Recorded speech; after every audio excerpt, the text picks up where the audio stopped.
May nag-comment dito, sabi niya na-deliver na kaso wala ako sa bahay. And ngayon ko lang napansin itong komento ninyo. Sabi ko kasi ba't parang familiar yung pangalan. Yung pala kakaasikaso ko lang ng order ninyo. Tapos na-receive na po pala ninyo, no? And nag-comment kayo like 23 hours ago.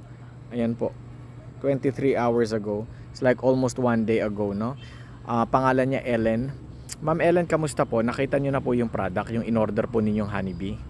How is it? Yung mga organic lemons nandyan din po. Balitaan niyo po ako, ma'am, kung nakita niyo na po. Once again, big shoutout sa iyo, Ma'am Ellen.tenyo.narba. Thank you very much for taking the time na magkomento. Today is Friday.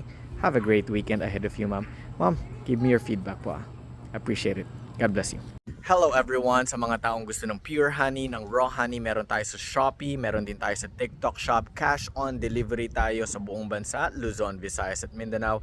At sa bawat bote na mabibili ninyo, meron tayong libreng organic lemon. Sa mga tao naman na ngayon lang nakita to, ngayon lang nakita itong Mercas Raw Honey. Igorot kami from Cordillera Region, doon galing yung honey natin, doon din galing yung mga lemons natin, yung mga organic lemons, and we are from Cordillera Region. Just a quick video. God bless everyone. Take care.